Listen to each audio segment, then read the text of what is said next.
Welcome to one of the most disturbing cases documented in South Carolina history. Before we begin, I invite you to leave in the comments where you're watching from and the exact time you're hearing this narration. The year was 1846 when Magnolia Creek Plantation cast its shadow over Charleston County. The Woodward estate, its white columns gleaming against moss-draped oaks, stood as a monument to Southern prosperity. When Elizabeth Woodward announced her third pregnancy, the household celebrated. But Hester, an enslaved midwife with knowledge from African shores, remained silent. For 3 decades, Hester had delivered every Woodward child with skilled hands. Something changed that spring. Within 5 years, the Woodward lineage mysteriously withered, children born deformed or dead, mothers hemorrhaging. Colonel Woodward found convulsing beside his ledgers. Not until 1921 would workers uncover a cloth pouch beneath the nursery floorboards, revealing the first whispers of Hester's calculated vengeance. Magnolia Creek operated with brutal efficiency under Colonel James Woodward's iron-fisted control. 180 enslaved souls working from dawn to dusk in cotton fields that stretched to the horizon. Overseen by men whose whips sang through the humid air with predictable regularity. According to county records later preserved in the Charleston Historical Society archives, Colonel Woodward had earned particular notoriety even among neighboring planters for his treatment of female slaves, with one contemporary journal describing his uncommon zeal for discipline that left women permanently marked or rendered barren.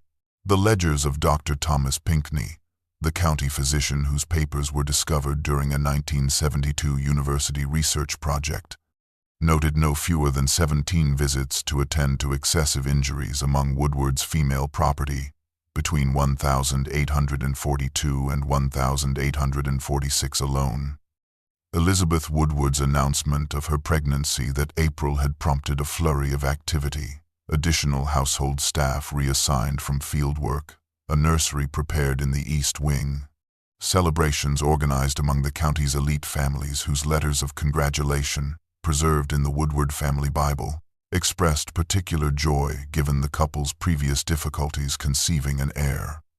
Yet amid these preparations, plantation accounting books reveal a curious detail.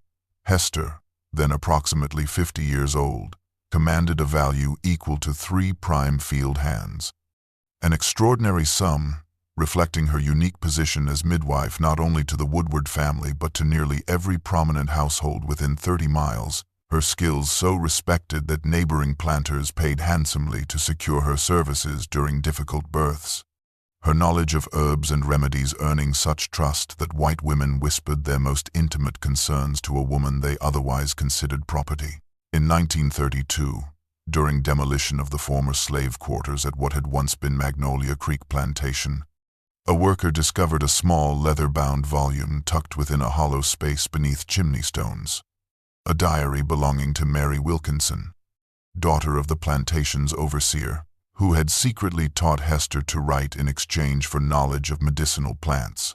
The diary, now preserved in the Charleston Museum's special collection, contained Mary's recollections of Hester's rare confidences, recording how the midwife had been captured near what is now Sierra Leone in 1814, already established as a respected medicine woman with 3 children of her own, all left behind when slave traders raided her coastal community during a seasonal fishing expedition.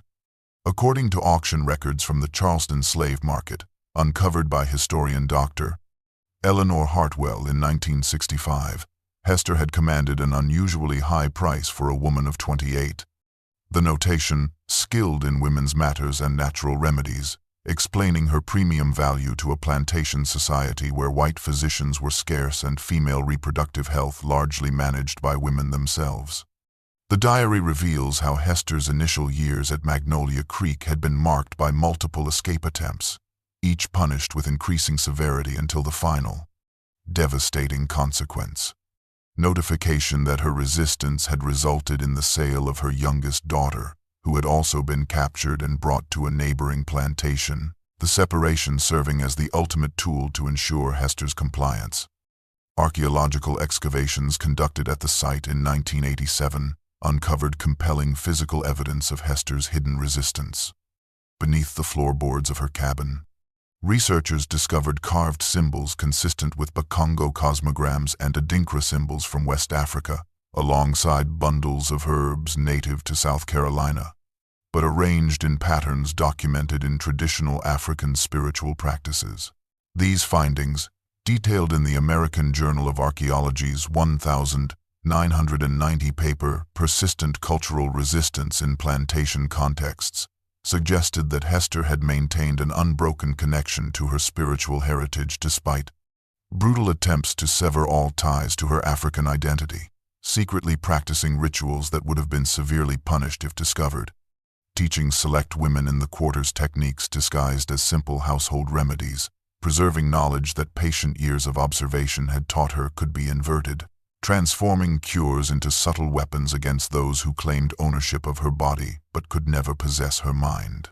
The Woodward family's ascension to the upper echelons of Charleston society began 3 generations before Colonel James Woodward, their fortunes built upon increasingly refined systems of human exploitation, as detailed in the family's meticulous business ledgers discovered during a 1979 university archival project documenting South Carolina's plantation economy. The first Woodward to arrive in the Carolina colony, Robert Woodward, had begun with a modest tobacco operation in 1762, but his son Thomas expanded aggressively into cotton following the invention of the cotton gin, tripling the family's holdings through a series of land acquisitions documented in county records that coincided with alarming frequency to smallpox outbreaks that decimated neighboring indigenous communities. By the time Colonel James Woodward inherited Magnolia Creek in 1828, the plantation had grown to over 1,200 acres worked by more than 100 enslaved individuals, its operation distinguished by what agricultural journals of the period euphemistically termed innovative labor management techniques, a system later revealed through an 1,852 letter discovered in the correspondence of neighboring planter William Harrison, to involve breaking family bonds as standard practice and implementing unusually severe physical punishments for minor infractions to establish total dominion over body and, quote, spirit.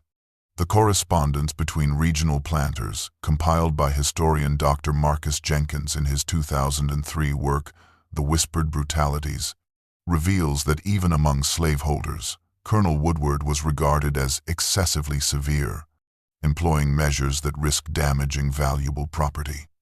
A remarkable assessment in a society built upon institutionalized violence.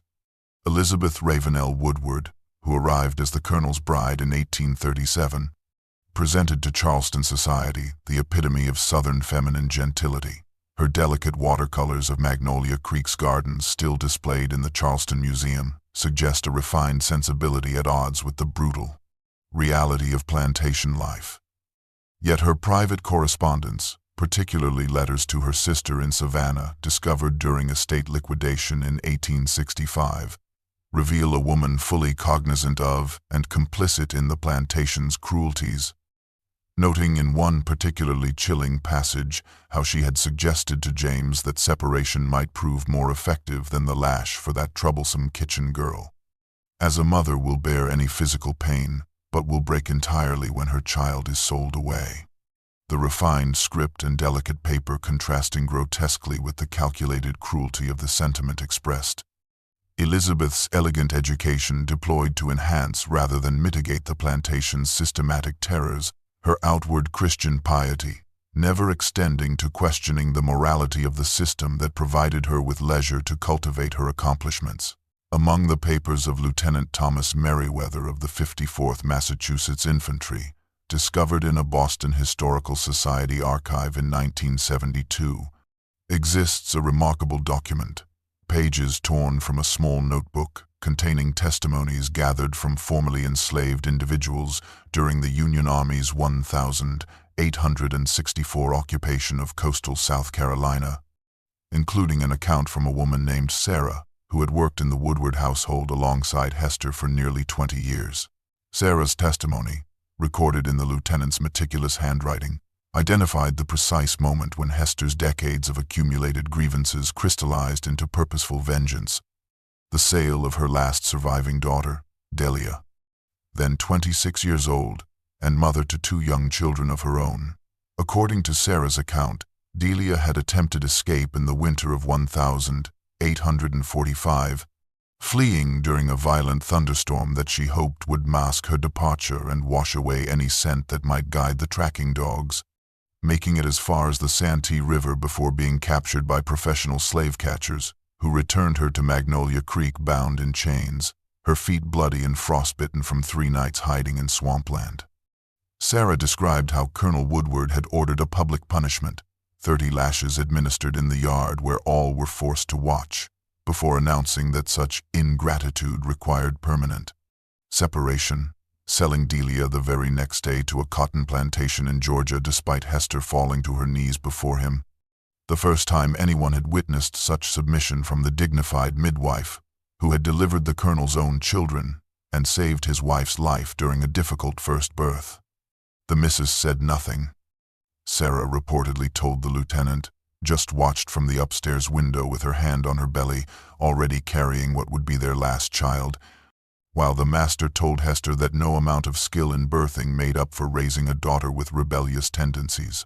The lieutenant's notes record Sarah's observation that something changed in Hester that day. The light went out of her eyes, but something else came in, something cold that made me afraid to look too long, a transformation that manifested in small ways initially. Hester's sudden interest in which plants grew in the swampland where Delia had hidden, her careful attention to the colonel's eating habits and Elizabeth's pregnancies, her patient collection of materials from the woods during her authorized travels to attend births at neighboring plantations, all while performing her duties with the same apparent dedication that had made her so valued, the perfect mask behind which to formulate a response years in the making.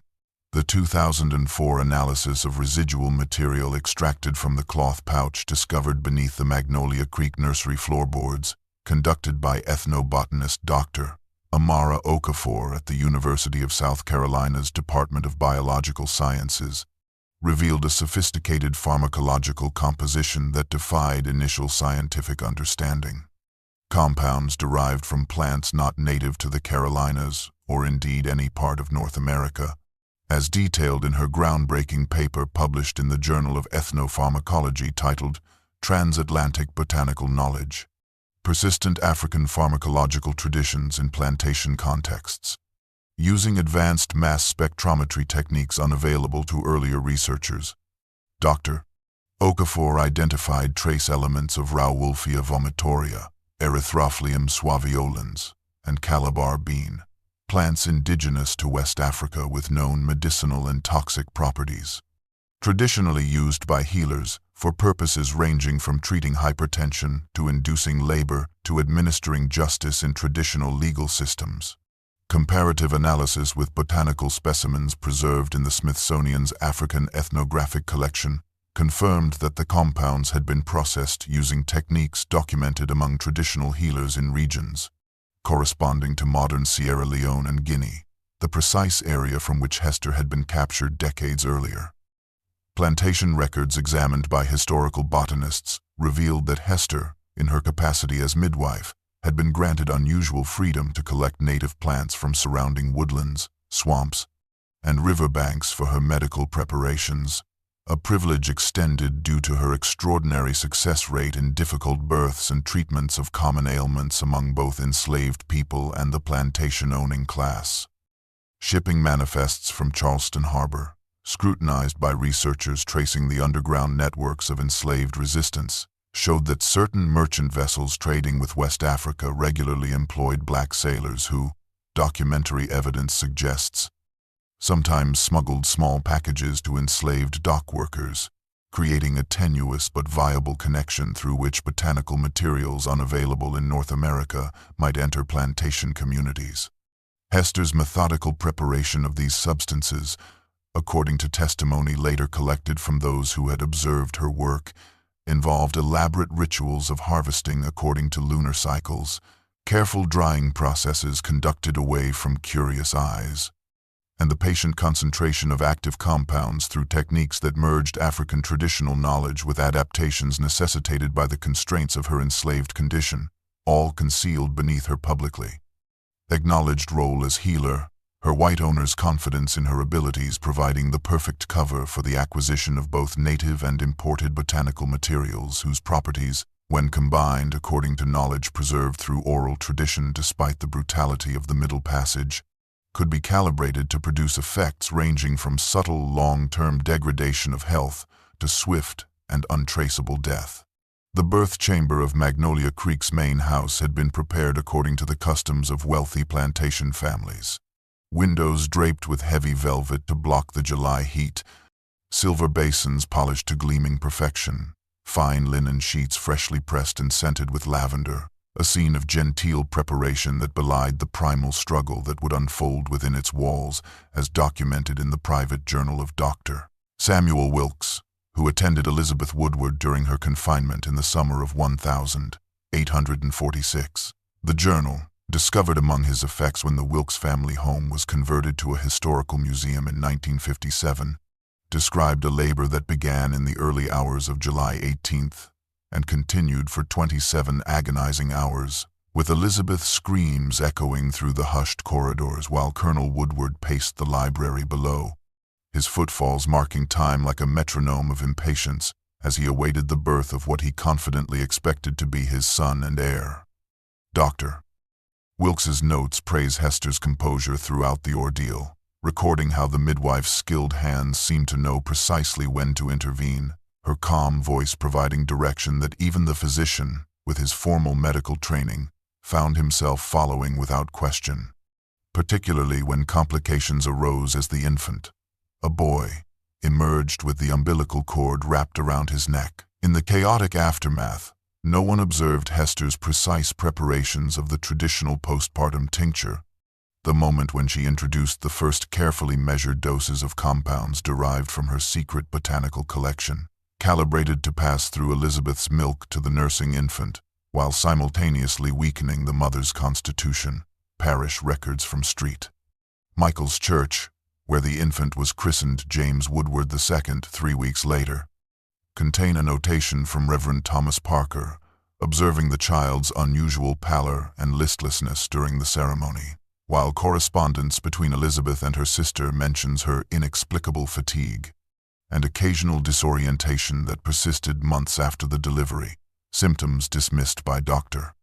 Wilkes as the natural delicacy of the female constitution, particularly taxed by difficult childbirth, his medical training insufficient to recognize the subtle indicators of systematic poisoning administered by hands trusted implicitly by the entire household. The beginning of a methodical unraveling of the Woodward lineage. Among the thousands of testimonies collected by the Federal Writers Project in the 1,930 seconds, when researchers raced against time to document the recollections of the last living Americans who had experienced slavery firsthand, exist 7 separate accounts from individuals who had been enslaved at Magnolia Creek or neighboring plantations, their memories offering fragmented glimpses of the whispered knowledge that circulated among those who observed Hester's activities in the months following the birth of the Woodward heir.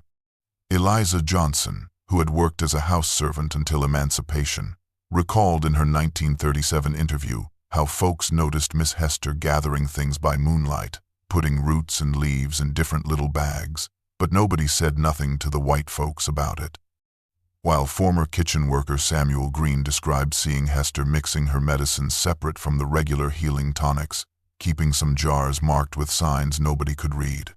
These testimonies, preserved in the Library of Congress and digitized in 2001, reveal the complex web of silence maintained by the enslaved community, not out of complicity with Hester's increasingly apparent intentions, but from a deeper loyalty to what one testimony described as our own kind of justice, slow coming but sure. The power structure of the plantation itself facilitated Hester's actions, as her position as midwife granted her privileges unusual for an enslaved person: private quarters adjacent to the herb garden, freedom to wander the grounds at specific times to collect medicinal plants, and most crucially, unquestioned access to the food preparation and medical care of the Woodward family. Isaiah Turner, who had worked as a stable hand at Magnolia Creek, recalled how Colonel Woodward would take medicine from Hester's hands without a second thought, on account of her saving his wife and babies so many times. A trust that flowed from the particular racial dynamics of southern plantations, where intimate physical care was entrusted to the very people denied their humanity. The testimonies consistently reference the collective understanding that observation did not necessitate disclosure. Benjamin Miller, who had been just a child at Magnolia Creek, remembered his grandmother's warning, "You see with your eyes, not with your mouth," a lesson in survival that doubled as protection for acts of resistance.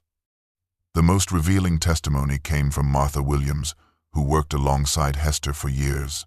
She never spoke of revenge, never said an unkind word about the master or mistress. And that silence spoke louder than any threat could. We all knew something was coming, like watching storm clouds gather, and nobody wanted to be the lightning rod that drew down that power. The medical daybook of Dr. Samuel Wilkes, whose meticulous records were preserved by the South Carolina Historical Society and examined by medical historians in 1996, documents with clinical precision the gradual deterioration of Elizabeth Woodward's health throughout the latter months of 1847 and into the spring of 1848, a constellation of symptoms that baffled 19th-century medical understanding but appears, to modern toxicologists who reviewed the case in 2008, consistent with chronic heavy metal poisoning combined with specific alkaloid compounds found in West African plants. The entries begin with seemingly minor complaints in September 1847, unexplained bruising, persistent fatigue, and occasional dizzy spells, progressing by November to more alarming symptoms, including spontaneous gum bleeding, thinning hair that came away in Elizabeth's silver-handled brush in alarming quantities, and episodes of confusion that Dr. Wilkes described as temporary aberrations of mental faculty, during which Mrs. Woodward appears unable to recognize familiar surroundings or recall recent conversations. Parallel entries concerning young James Woodward II note his failure to thrive despite regular nursing, followed by the onset of convulsive episodes of increasing severity that began shortly after his first birthday, the child's tiny body arching unnaturally as his eyes rolled back, episodes that left him exhausted and increasingly developmentally delayed compared to other children his age. Colonel Woodward's response to these mounting medical crises, documented in his correspondence with his brother-in-law in Virginia, revealed a characteristic blend of arrogance and denial, attributing Elizabeth's symptoms to female hysteria and the delicate constitution she inherited from her mother, while dismissing his son's seizures as temporary childhood frailties that will resolve with proper discipline and fresh air. His letters repeatedly rejected suggestions to seek opinions from physicians in Charleston or Richmond, insisting that Dr. Wilkes's treatments, primarily bloodletting for Elizabeth and cold baths for the child, interventions that likely exacerbated their weakened conditions, were sufficient, his pride preventing acknowledgement of a situation spiraling beyond control. This dismissal of increasingly alarming symptoms created the perfect environment for Hester's methodical work to continue undetected, as household records indicate she maintained her position preparing medicinal tonics, supervising the infant's care, and administering to Elizabeth's needs, her daily proximity allowing precise calibration of dosages delivered through carefully prepared teas, bath additives, and poultices, each building upon the previous exposure, creating a cumulative effect that manifested as a mysterious wasting illness rather than obvious poisoning. The leather-bound medical journal of Dr. Lawrence Prentice, discovered in a previously uncatalogued collection at the Charleston Medical Society archives during a 1975 renovation, provides the most compelling contemporaneous evidence that at least one medical professional had begun to suspect the true nature of the Woodward family's mysterious afflictions. Prentice, who was called to Magnolia Creek in February 1848 when Dr. Wilkes fell ill with influenza, recorded his observations with the methodical precision characteristic of the emerging scientific medicine of the mid-19th century, noting symptoms that struck him as inconsistent with any single known malady, and observing that the coincidence of similar wasting symptoms appearing in both mother and child suggests a common external agent rather than second inherited weakness. Subsequent entries document his growing suspicion of deliberate poisoning, referencing medical literature on arsenic, lead, and certain plant toxins that produce similar effects, alongside detailed drawings of Elizabeth's distinctive nail beds, showing transverse white lines now recognized as a classic sign of heavy metal poisoning. Most revealing is Prentice's account of presenting these concerns to Colonel Woodward in early March, a conversation recorded verbatim in which the doctor cautiously suggested that someone within the household might be introducing harmful substances into the family's food or medicines. According to Prentice, the colonel's reaction was immediate and vehement. "Impossible. My people are the best managed in the county. They know their place and understand the consequences of disobedience." When Prentice specifically questioned whether anyone had access to both the kitchen and sickroom, Woodward dismissed the implied suspicion of Hester with particular scorn, citing her 3 decades of loyal service and her irreplaceable skills that had saved Elizabeth's life twice over. The colonel's absolute confidence in the plantation hierarchy he had constructed, his inability to conceive that someone he considered property could execute complex, long-term resistance, prevented him from recognizing the very real threat within his household, leading him instead to blame environmental factors like swamp miasmas or inherited feminine frailty. Prentice's final entry regarding the Woodwards, dated the 20th of March 1848, notes with professional frustration that his services had been discontinued, the colonel preferring Dr. Wilkes's less challenging diagnoses, concluding with the prescient observation that, without intervention, I fear the entire family's health will continue to decline through causes that, while obscure to most observers, appear increasingly deliberate to my medical eye. The Charleston County Death Registry for 1849, meticulously transcribed and digitized by genealogical researchers in 2010, contains a curious cluster of entries spanning from late August through early October. 3 members of the extended Woodward family succumbing to similar symptoms within 6 weeks of each other, all following visits to Magnolia Creek Plantation. The first, Robert Woodward, Colonel James's younger brother who managed tobacco interests in Virginia, arrived at the plantation in mid-August for what family correspondents described as a fortnight's hunting and consultation on business matters. His death certificate dated August 27th, listing cause as brain fever with complications of the digestive organs, his deterioration so rapid that his wife, arriving to nurse him, found herself planning his funeral instead. Barely 2 weeks later, the colonel's cousin Anne Woodward Preston and her husband Thomas, who had journeyed from their Savannah home to pay respects, themselves fell ill with what the presiding physician described as violent gastric disruptions progressing to delirium. Anne, succumbing on September 18th, while Thomas, who according to household accounts had eaten sparingly during their visit, survived but remained invalided for months afterward.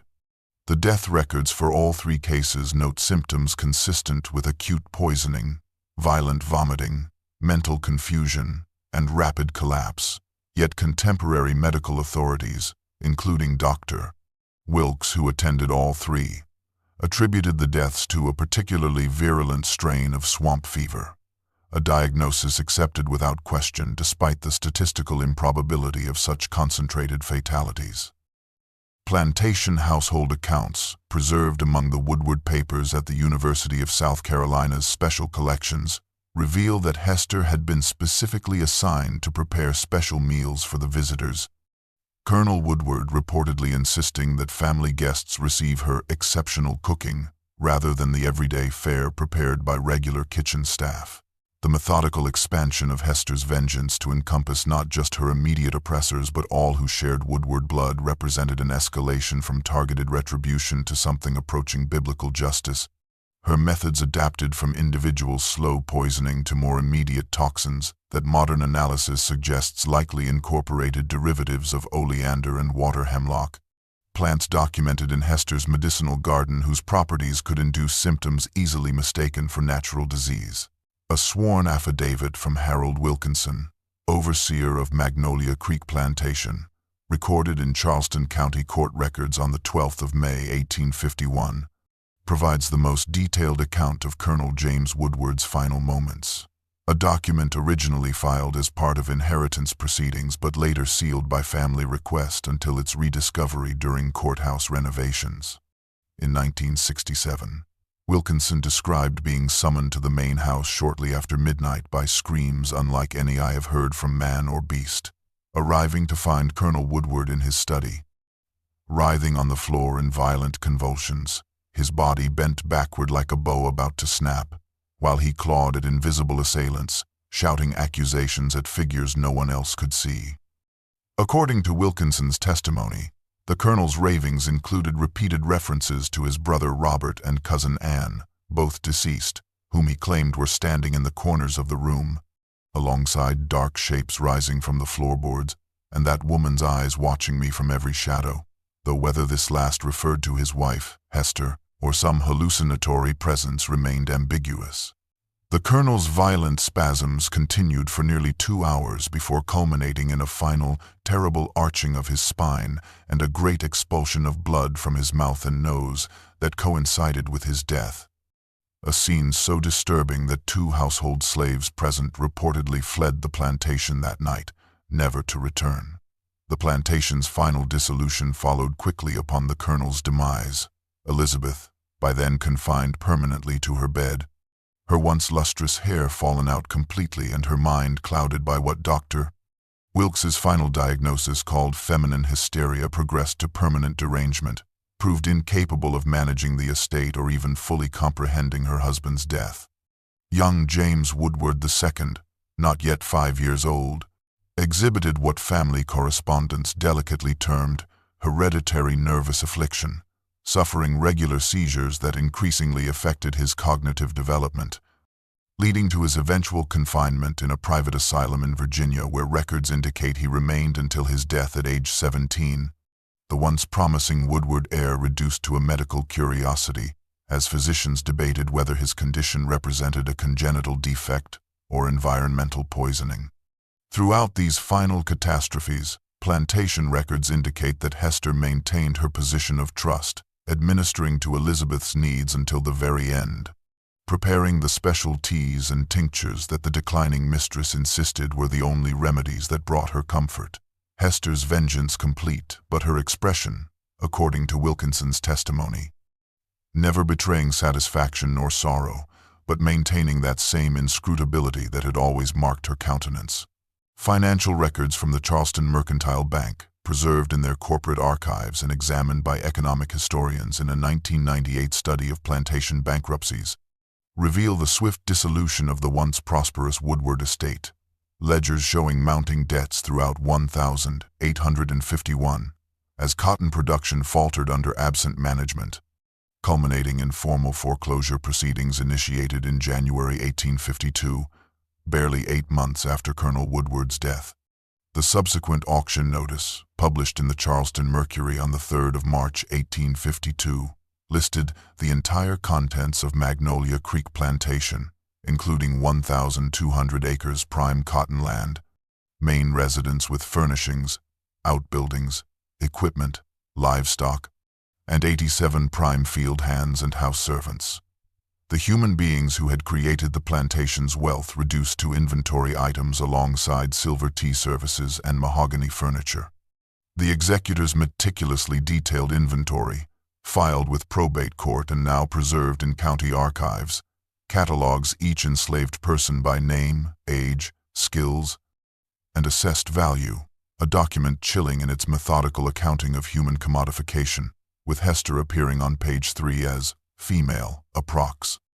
62 years, skilled midwife and cook, value $800. Her price significantly reduced from previous valuations, due to her advanced age despite her undiminished skills.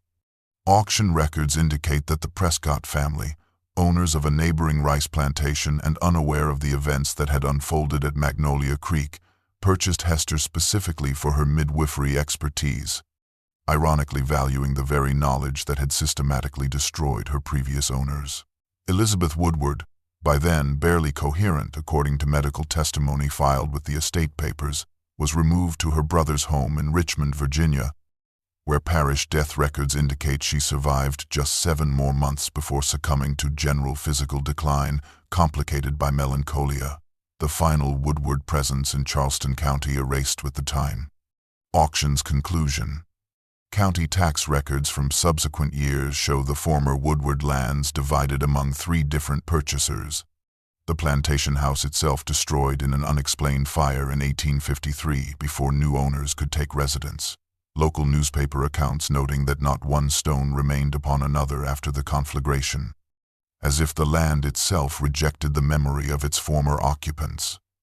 The systematic elimination of the Woodward lineage, their wealth, their physical dwelling, and ultimately their very name from county prominence represented the complete fulfillment of what later historians would identify as Hester's calculated vengeance, a retribution so thorough that by 1855, not a single document in Charleston County records mentioned the Woodwards except in past tense.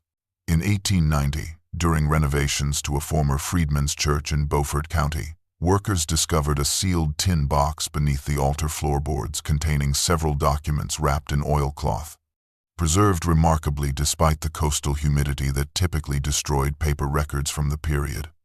Among them, a letter dated June 1867, written in a careful, educated hand later confirmed through handwriting analysis to belong to Reverend Thomas Porter, who had established a school for formerly enslaved people after the Civil War, but dictated by an elderly woman identified only as Hester, once of Magnolia Creek. The letter, addressed to my dearest granddaughter Ruth, begins with expressions of joy at having located her descendants after years of forced separation. Before transitioning to what modern historians consider the only first-hand reference to Hester's methodical destruction of the Woodward family, know that your grandmother has seen justice served through patience, has witnessed the mighty brought low through their own blind trust in their superiority. The family that sold my children and believed themselves beyond reach has returned to dust, their name now whispered only as a caution against pride. The central portion of the letter, studied extensively by ethnobotanists from 3 universities since its rediscovery, contains detailed instructions for identifying, harvesting, and preparing 17 different plant species, many native to South Carolina but others described as carried in memory from the homeland across the water, with specific notations about their properties and applications, knowledge typically transmitted orally through generations but committed to paper as Hester, then approximately 83 years old, confronted her mortality. Most significant to historians is the passage explaining the purpose of preserving this knowledge. These plants heal and harm, strengthen and weaken, give life and take it away. The knowledge I entrust to you restores balance when the scales tip too far, when those who hold power forget that they too are mortal.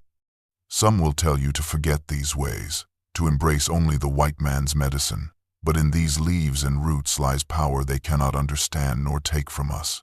The letter's conclusion, partly damaged by water staining, contains what appears to be a confession and justification.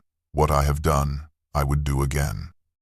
The children they took from me illegible blood answered with blood, though none ever suspected illegible. A woman they considered property could illegible. May you never need such knowledge. But should the day come illegible, remember that patience is the deadliest weapon of the oppressed. The cloth pouch discovered beneath the nursery floorboards during the 1921 renovation of what had once been Magnolia Creek's main house, by then converted to a hunting lodge for wealthy Northerners, might have defended, remained merely a curious footnote in local history had the construction foreman not preserved it, sensing some historical significance in the carefully sewn bag containing what appeared to be soil, plant matter, and small bone fragments, eventually donating it to the Charleston Museum where it languished in storage, misidentified as a Native American medicine bundle until 1976, when graduate student Eliza Washington recognized its true significance while researching her dissertation on African American folk practices that had survived the Middle Passage. Washington's groundbreaking paper, Persistent Cultural Resistance, Hoodoo and Rootwork as Weapons of the Weak, published in the Journal of Southern Cultural History, definitively identified the item as a conjure bag, consistent with those documented throughout the American South, noting its distinctive construction techniques and contents matched those used in traditional West African spiritual practices for administering justice to oppressors. Chemical analysis conducted at Washington's request by forensic toxicologists at Emory University yielded the astonishing discovery that despite 75 years inside the cloth pouch, several of the compounds remained chemically active, containing derivatives of digitalis, belladonna, and Jimson weed, alongside trace elements of heavy metals including mercury and arsenic, all combined in proportions consistent with slow, cumulative poisoning rather than immediate toxicity. The sophisticated pharmacological understanding demonstrated in the pouch's contents, different substances clearly intended to work synergistically, some designed to accumulate in bodily tissues, while others accelerated their absorption, represented a level of medical knowledge that one researcher described as centuries ahead of conventional Western medicine of the plies. Period. This physical evidence catalyzed a comprehensive academic reassessment of the Woodward family's decline, with historians, anthropologists, and medical researchers collaboratively reconstructing Hester's methodical revenge through interdisciplinary analysis of historical records previously viewed in isolation, revealing a narrative of resistance so subtle and patient that it had remained invisible to white contemporaries who could not conceive of an enslaved woman possessing both the knowledge and determination to systematically dismantle an entire lineage of oppressors. The 2015 archaeological survey of the former Magnolia Creek plantation lands, conducted by a team from Howard University using ground-penetrating radar and systematic excavation techniques, revealed compelling evidence that Hester's resistance represented not an isolated act but part of a continuum of subtle subversion practiced throughout the enslaved community. Discoveries including hidden caches of forbidden literacy materials, African religious symbols concealed beneath cabin thresholds, and small carved figures resembling those used in traditional West African spiritual practices, all suggesting a persistent underground culture of resistance maintained despite brutal repression. These findings, published in the Journal of Archaeological Science, sparked intense debate within academic circles regarding how contemporary scholars should interpret Hester's methodical destruction of the Woodward bloodline. Some historians arguing that her actions constituted a form of actions tuum, desperate justice within a system that denied all legal recourse to the enslaved, while others questioned whether modern ethical frameworks could or should be applied to actions taken under the extreme duress of chattel slavery. The discussion itself, representing a significant shift from earlier historical approaches that would have unquestioningly condemned such resistance as criminal rather than potentially justified. Perhaps most significant has been the documentation of how Hester's story survived in the oral histories of local Black communities long before academic validation. Researchers from the Gullah Geechee Cultural Heritage Corridor Commission, recording multiple versions of the narrative passed down through generations, often framed as a cautionary tale about patience and the subtle power of knowledge, with one elder from a rural community outside Charleston explaining, "Our grandmothers told us about the woman who fought back with roots and herbs, not to teach us vengeance, but to remind us that even when they took everything else, they couldn't take what we carried in our minds." The transformation of Hester from historical footnote to complex symbol of resistance has prompted museums throughout the South to re-examine their interpretations of plantation life, with the newly established Magnolia Creek Historical Center explicitly acknowledging the agency and resistance of enslaved individuals alongside traditional narratives of agricultural production and architectural significance. The ultimate legacy of Hester's calculated vengeance perhaps lies not in the specific details of the Woodward family's destruction, but in how her story challenges comfortable historical narratives, forcing recognition that America's enslaved populations were never passive victims, but maintained complex inner lives, preserved ancestral knowledge, and occasionally turned the very systems of their oppression into weapons of liberation. their resistance often invisible to those who considered them merely property, rather than human beings capable of calculated, patient defiance spanning years or even decades.